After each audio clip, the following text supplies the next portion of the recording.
Hello, everyone, and welcome back to Fan Interference with Wichita Wingnuts manager Pete Rose Jr. Fan Interference is a weekly program where you, the fans, get to ask the Wichita manager questions about the Wingnuts, baseball or sports in general, or just seek Pete's wisdom about life events that are going on out there. In this week's program, Pete talks to us about the past season, he discusses a little NFL with us, and Pete tells us if Josh's desk is in big danger. So let's get right to Fan Interference. So let's welcome manager Pete Rose back. Pete, let's first of all, let me wish you Happy New Year to you there. Happy New Year, you too, buddy. Let's start with team updates you have for us. Really, the only thing up the tires, which is great for him. You know, he's going to go to spring training and try to win a spot, hopefully in AAA, I think. And Chad Nading was going to be signed, but then something had happened with the Brewers. But you know, I got a feeling he's not going to be on the open market, you know, very long, just from the year he had and how he's been throwing in the off season. So, you know, that's really the only updates we have. We really haven't done much, you know, obviously with the holidays and, you know, we're still, you know, 3-4 months out. You know, I know some teams are doing a bunch of stuff, but we really haven't done anything. So those are really the only two things we have going, you know, as far as our roster, you know, to date, but I'm sure that'll all change here, you know, in the next couple months, I'm sure. I know you have to be excited about Zach signing with the Tigers. I'm sure you're a little surprised it took that long. Yeah, I'll tell you what, you're right. I mean, there's, I couldn't be happier for him. I mean, he had a great year, great ball player, even better kid, and I'm really excited for him. But yeah, definitely surprised and, you know, really surprised, you know, a bunch of our guys. You know, I'm surprised Middlestat hadn't been signed yet. Frankie Reed, you know, Boshear's a young guy. You know, Harrison Kane coming off a year, Matt Chavez coming. I mean, just there's a bunch of guys that you're kind of, you know, you sit back here at, you know, at home and shake your head, and it just doesn't make any sense. I mean, you know, I've told people before, TJ Middlestat can play in the big leagues right now. I mean, period, right now. So can Nading, so can Cox. You know, it's Frankie Reed. I mean, they just, you know, they just go out and they play ball, and you know, you're talking about TJ. You know, he's one of the best I've been around. I mean, he plays everywhere, and he's just a baseball player, man. He just does everything right, and you know, you look at his numbers and you just scratch your head. But we're excited for Zach. It's well deserved, and you know, like I said, you know, many times before, I hope all of them get signed, and we got to revamp. That means that we're doing our job right in Wichita, and we're getting these guys onto affiliated baseball. Well, before we head into our fan questions, there's a few questions I wanted to discuss with you to start out with. You've had a few months now to think about since the season ended. How do you evaluate the 2016 Wichita Wingnuts? Amazing. Amazing from top to bottom. Yeah, we didn't win the whole thing, but to you know, be tied or whatever for the best record in the league, and the start we got off. You know, Robert, you can't really explain it unless you're around these guys on a day-to-day basis. They're just they're a joy to be around. They make your job so much easier. They love one another. They play the game the right way. You couldn't have asked for a better group to go at it. You know, being selfish, which I'm not, but I'll be for maybe a second. And I wish all of them come back, but I don't wish any of them to come back. I mean, if they were all to come back, I'm good to go. I mean, we can just go on with it and see what happens. But what an amazing year, an amazing organization. Josh did an unbelievable job as far as putting the roster together. You know, and I got the privilege to stay out of their way and just put the lineup out there and let them go get them. But what a great year, a great group of guys. And we came up a game short, and you got to tip your hat to Winnipeg. They really played well. You know, Rick and you know, Rick does and Tom do a great job, and Andrew and Sam in the front office. We ran into them, and the better team won. But that doesn't say that I'll take my guys over their guys 100 out of 100 times, and I like our chances. But we'll be back. We'll come.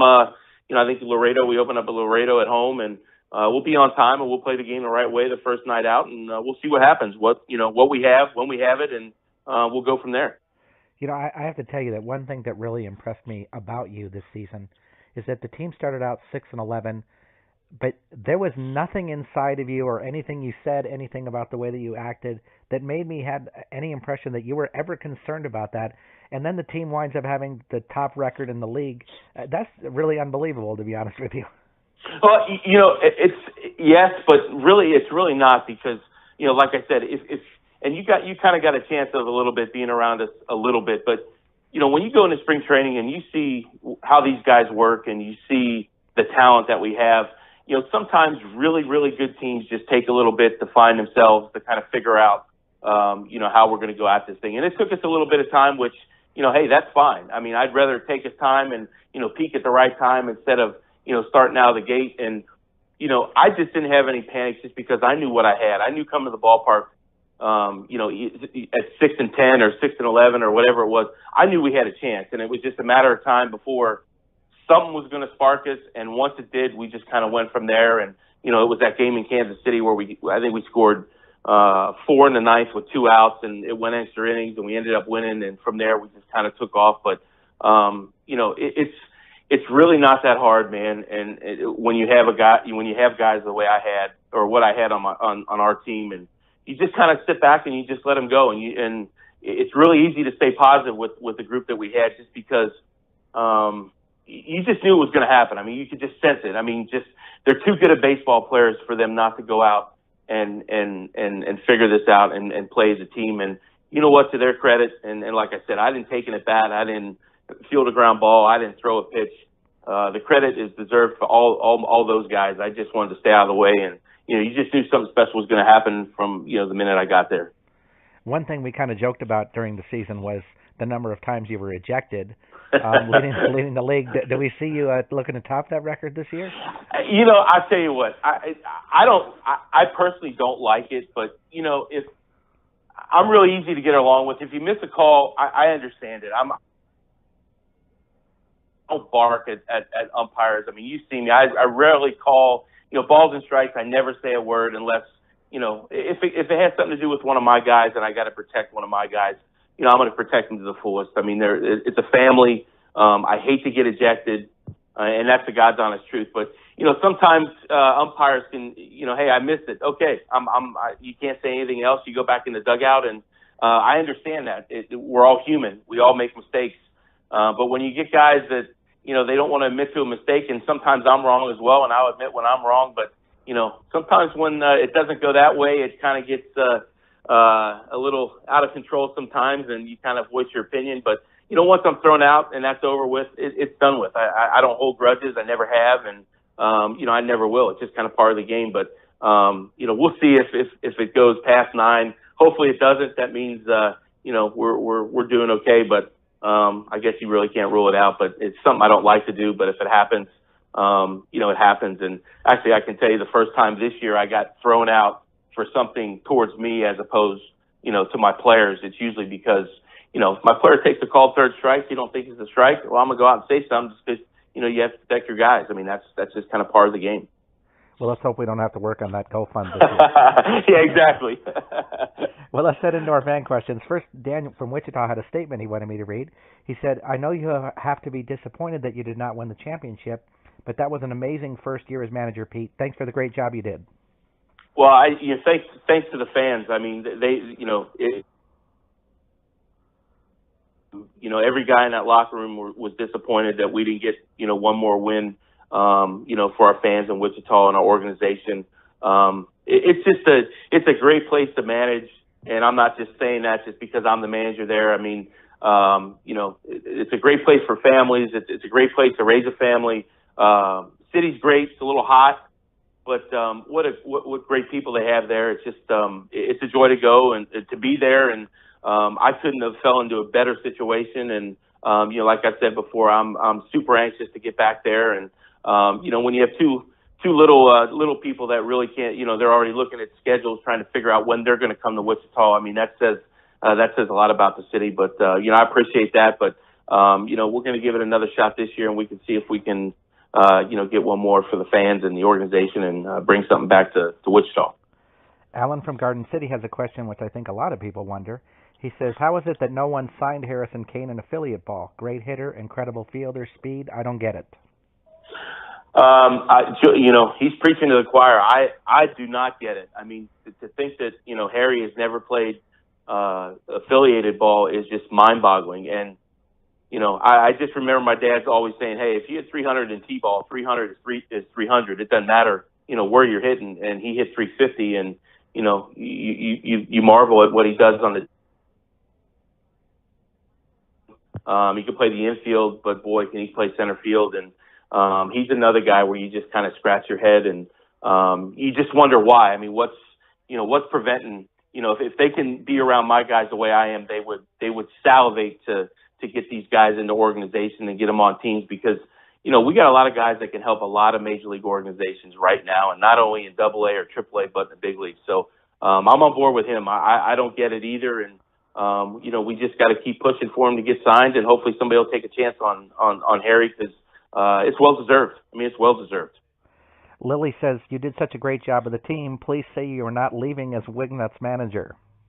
No, I'm looking forward to coming back May 1st.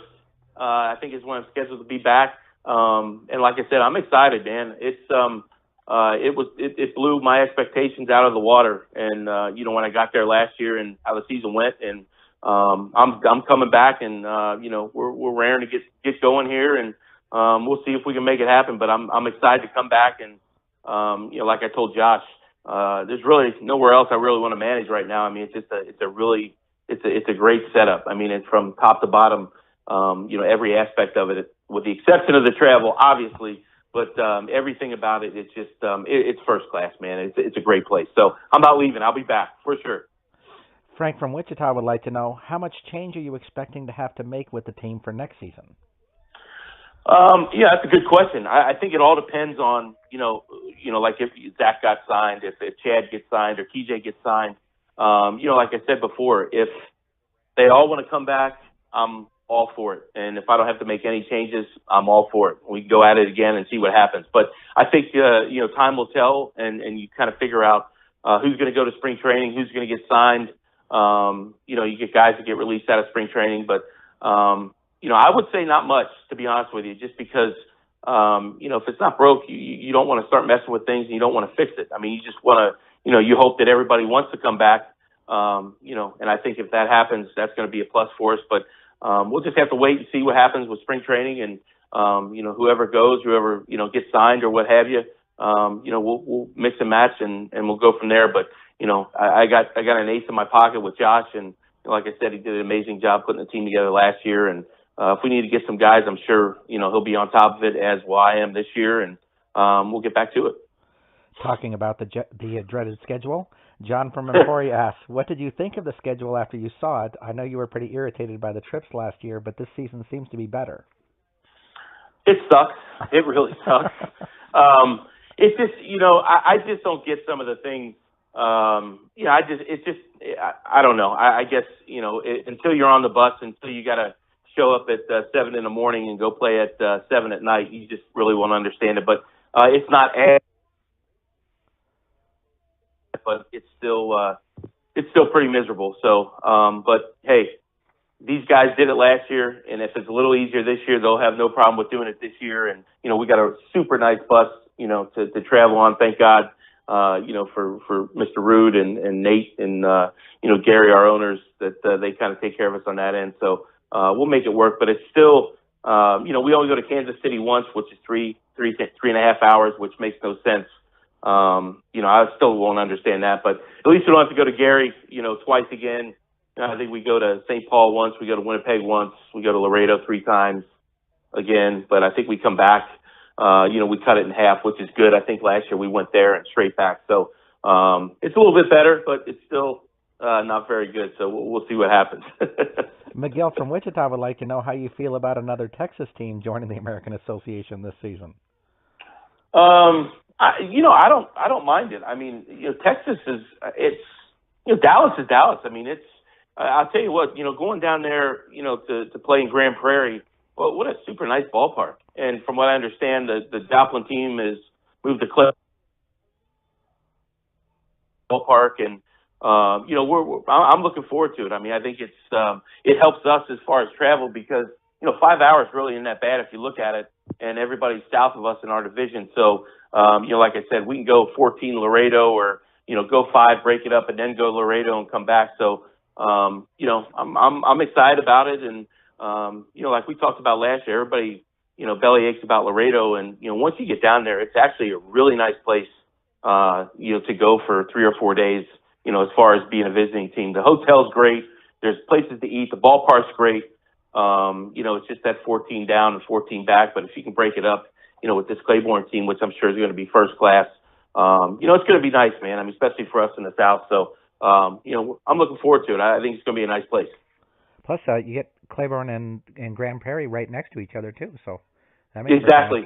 No, exactly. And that's the thing. I think if they were smart about it, we'd go to Laredo and then work our way back and stop at either one of those places and back instead of going Fargo, Kansas City, Texas, and then home. That makes no sense. But, I'm not the schedule maker. But it's a lot better than, having Joplin, which was, it was an okay setup. I mean, nice town.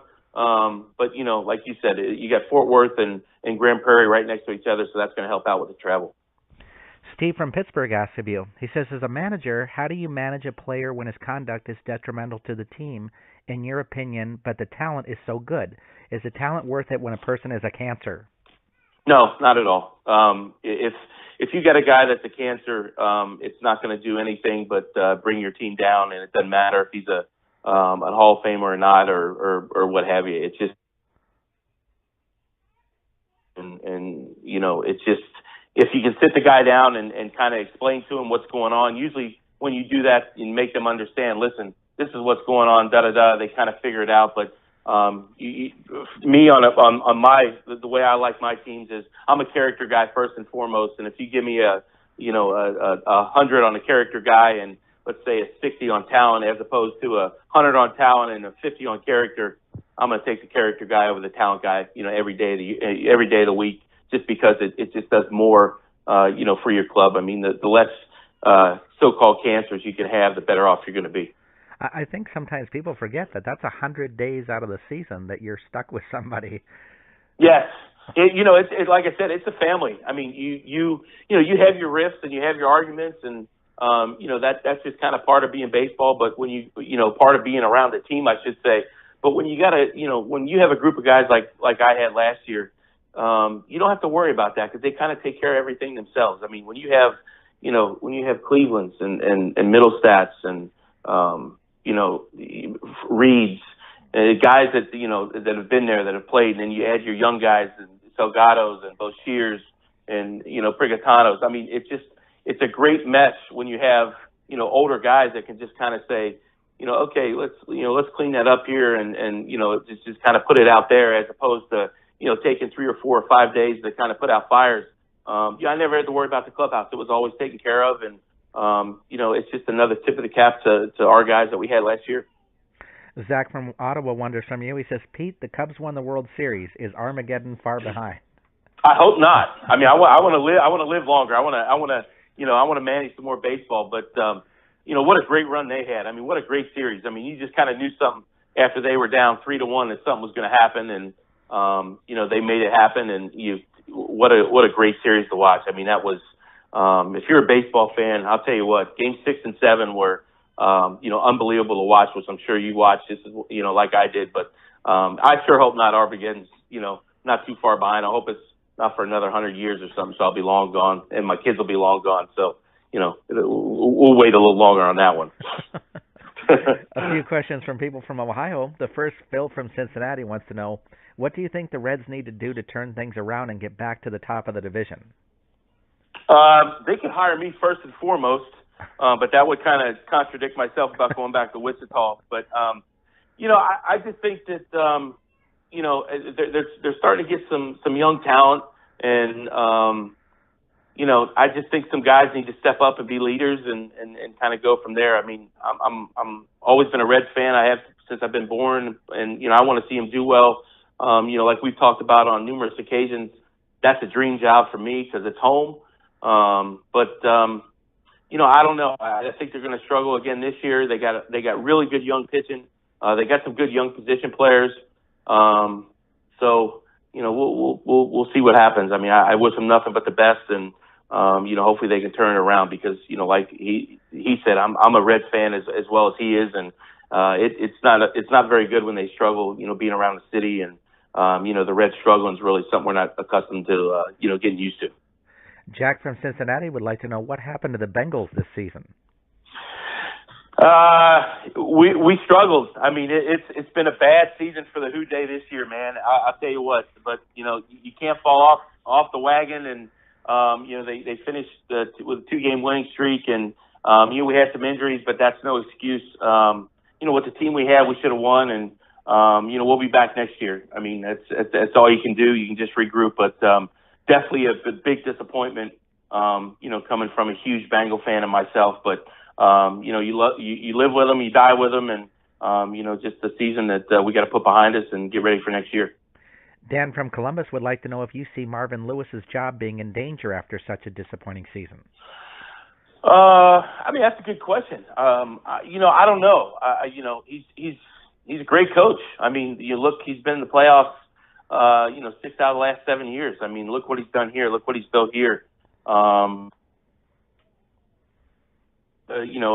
different kind of voice, or maybe a fresh start, or some different scenery. Do I want him to go? Absolutely not. I mean, I think his track record has been,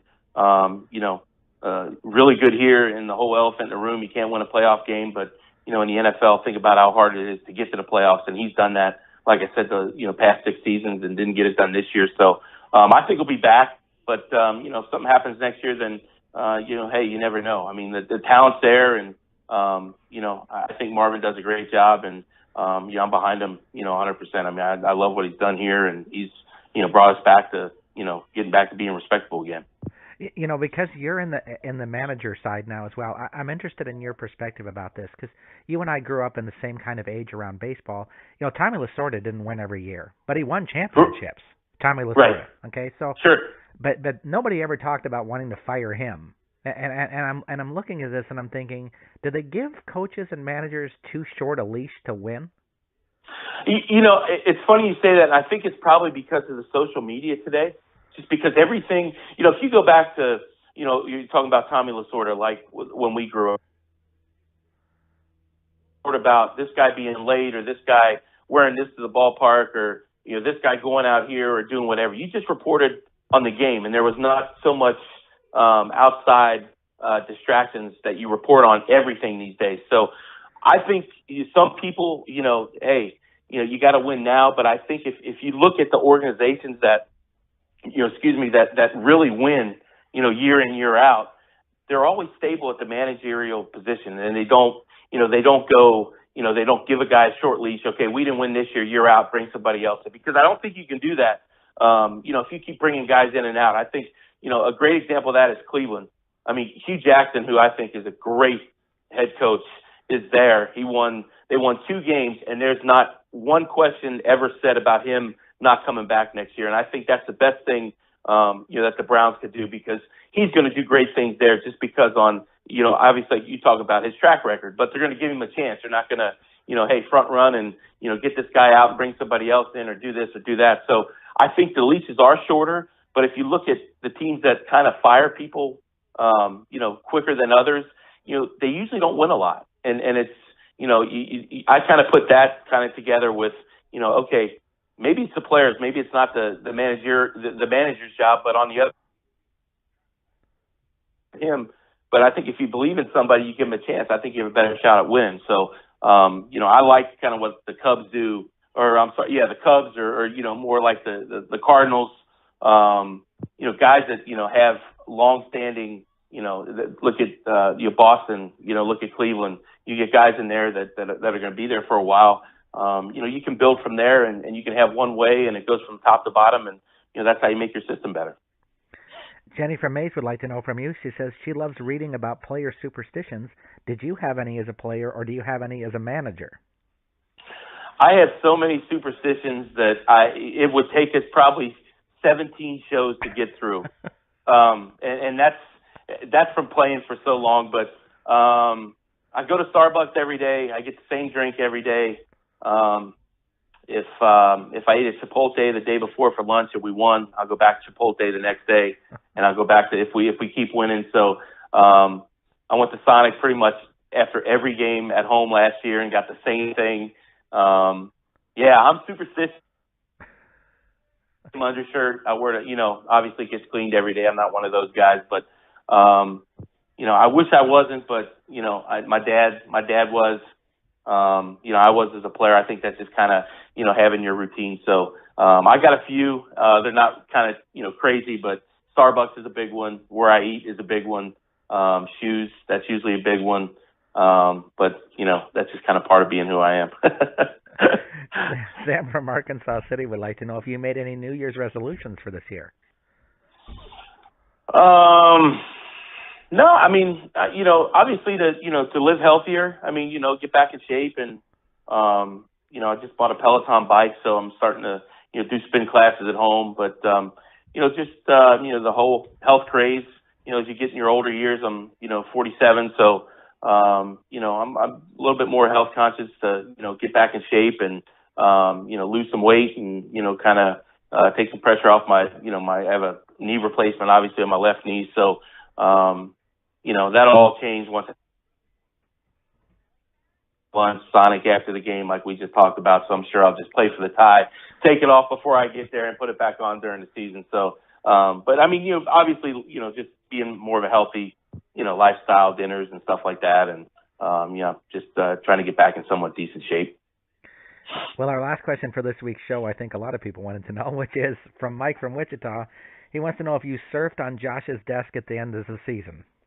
You know what? I wanted to, but I didn't. And the reason why is I had my kids, my kids were there. My wife had to fly out the day before Game 5, so I had my two kids. So we left the next morning just to get back for school and everything. But I'm supposed to go to Wichita here in January, so we can leave that to be determined. The patent who's pitching tomorrow, the TBA. I'll see what I can come up with when I go back up there because we're going to go back up there and talk about the roster, uniforms, hats, that kind of stuff. So I'll see if I can do something just to kind of get him going a little bit. But like I said in shows past, it's actually really easy to get him going, and that's the best part about my job is I get to mess with the boss all the time, and it's just it's nonstop comedy. But I'll figure something out. I'll get something done for you guys. That's awesome. Thanks for joining us, Pete. You got it, Robert. Anytime, buddy. We want to thank Pete Rose Jr. for joining us on Fan Interference this week. If you have your own questions you'd like to ask the Wichita Wingnut skipper, please send them to us at askpete@minorleaguesportsupport.com. That's askpete@minorleaguesportsupport.com. Please have your questions to us by Sunday evening so we can give Pete a little time to review them before we record the show. I'm Rob Pannier, the managing editor of the Minor League Sports Report, and we'll see you next time on Fan Interference.